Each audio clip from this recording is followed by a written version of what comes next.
एक और topic discuss करते हैं ग्रेविटेशन को लेकर। ग्रेविटेशन में मैं आप लोगों को अभी बता रही थी कि इक्वेशंस ऑफ मोशन भी एप्लीकेबल होंगे इस चैप्टर में, बट थोड़ा सा अंतर आ जाएगा। किसमें? Equation of motion for freely falling bodies. Freely fall करे, जैसे इस पेन को मैं छोड़ दूं तो ये धरती पे गिरे तो that will be a free fall. जब किस पे? अभी इनफैक्ट ये कंप्लीटली फ्री नहीं होगा बिकॉज यहाँ पे एयर भी है। फ्रीली फॉलिंग, लेकिन इसको एयर का जो फ्रिक्शन है इसको ऑब्जेक्ट को ज्यादा मैटर नहीं कर रहा, तो हम फ्री फॉल इसको ले सकते हैं। बट अगर मैं कोई रुई का टुकड़ा डालूं, उसके लिए पेपर का टुकड़ा डालूं, उसको वो फ्री फॉल पूरी तरह से एप्लीकेबल नहीं हो पाएगा। हम उसमें एग्जैक्ट अगर फ्री फॉल कहते हैं तो कहेंगे कि कोई भी ऑब्जेक्ट अगर वैक्यूम में अंडर ग्रेविटेशनल फोर्स गिरता है तो उसे हम फ्री फॉल कहेंगे। अब फ्री फॉल के टाइम क्योंकि वो मोशन में है, मैंने छोड़ दिया तो ऑब्जेक्ट मोशन में है, तो इक्वेशंस ऑफ मोशन उसके लिए एप्लीकेबल होंगी। तो यहाँ हम लोगों ने थोड़ा सा मॉडिफिकेशन किया है। इक्वेशन ऑफ मोशन सेम होंगी, बट एक्सेलरेशन की जगह हम क्या यूज करेंगे? Acceleration due to gravity, that is small g। तो पहली इक्वेशन हो जाएगी v is equal to u plus g t, a की जगह g, acceleration due to gravity. दूसरी इक्वेशन हो जाएगी हमारी s is equal to u t plus half, a की जगह क्या? Very nice, g t square.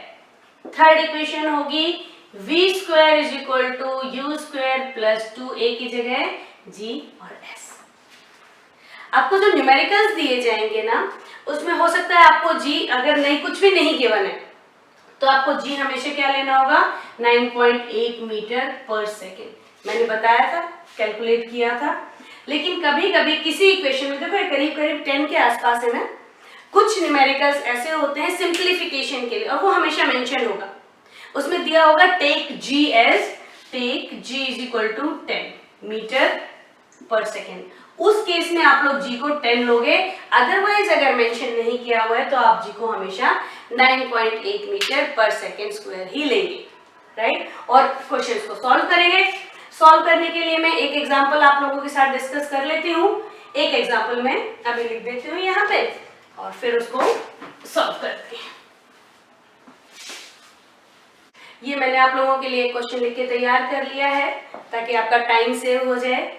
चलो तो इस क्वेश्चन को डिस्कस कर लेते हैं और इसका आंसर निकालने की कोशिश करते हैं।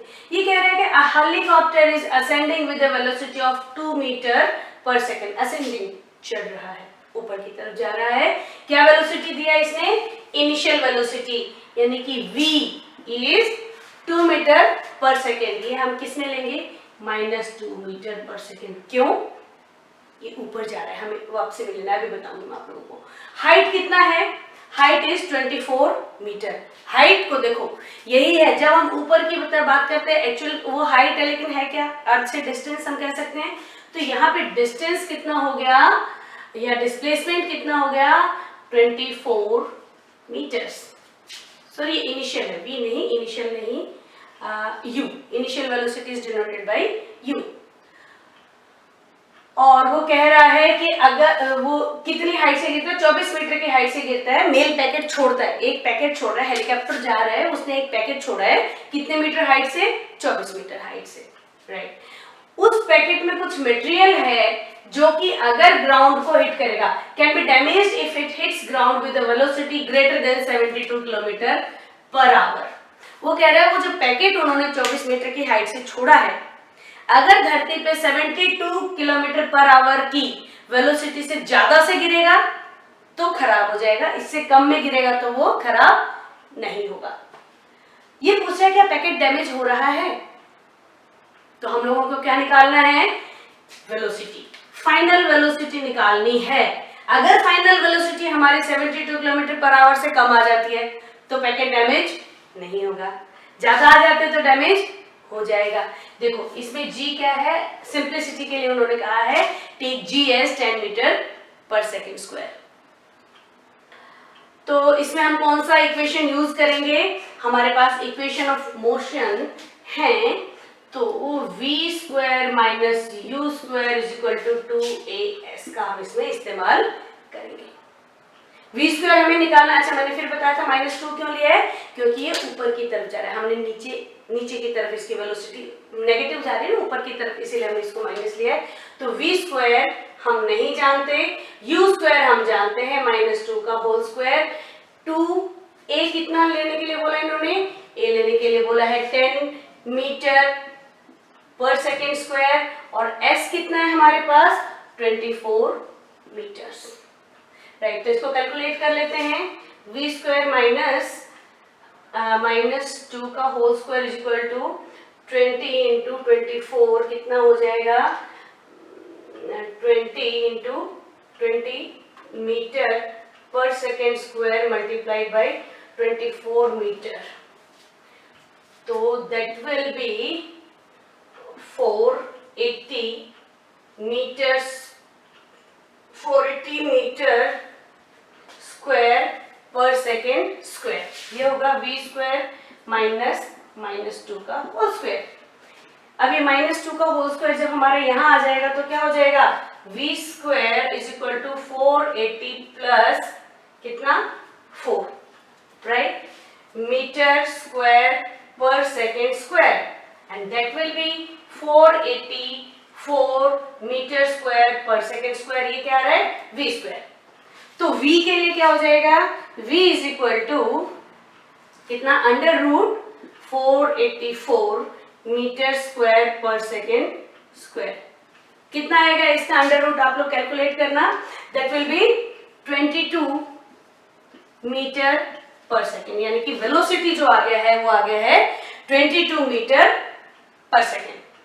हमें किसमें चाहिए, किलोमीटर पर आवर। इसको किलोमीटर पर आवर में कन्वर्ट आप लोग बहुत अच्छे से जानते हो, I am not converted into kilometre per hour for you.